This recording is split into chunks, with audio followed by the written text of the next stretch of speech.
Well, I'm really excited to go, but I'm also very concerned about my physical abilities to get to the group. So I have lots of water, I'm hiring a porter, I've got my little thing to keep my neck cool, and I'm excited.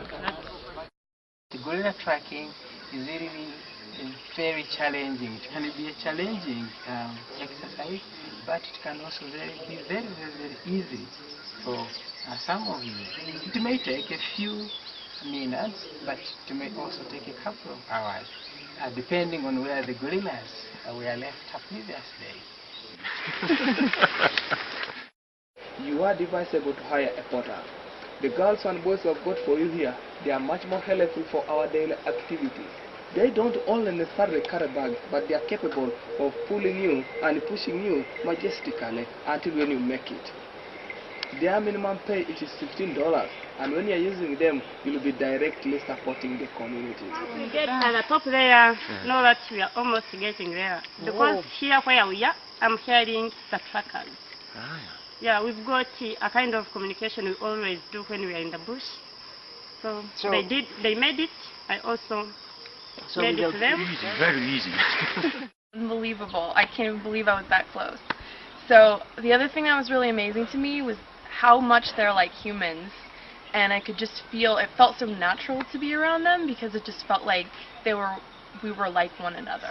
Seeing the gorillas in their natural environment is really important, and you can see all the films and all the documentaries about it, but reality is different than films. It's one of those experiences which is actually even better than your very high expectations.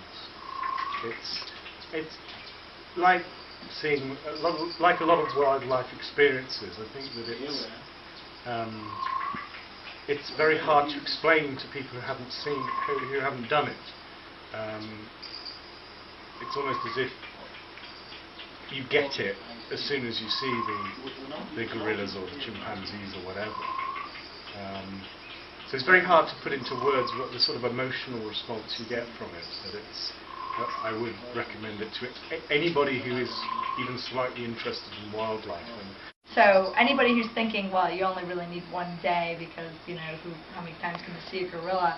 I would say that that's absolutely not the case. It's a totally different experience. The hike to get there was totally different, and the guide was totally different. The emphasis with the guide was very different. And then, you know, on one day we were mostly spending time with silverback, and on today we spent mostly time with babies.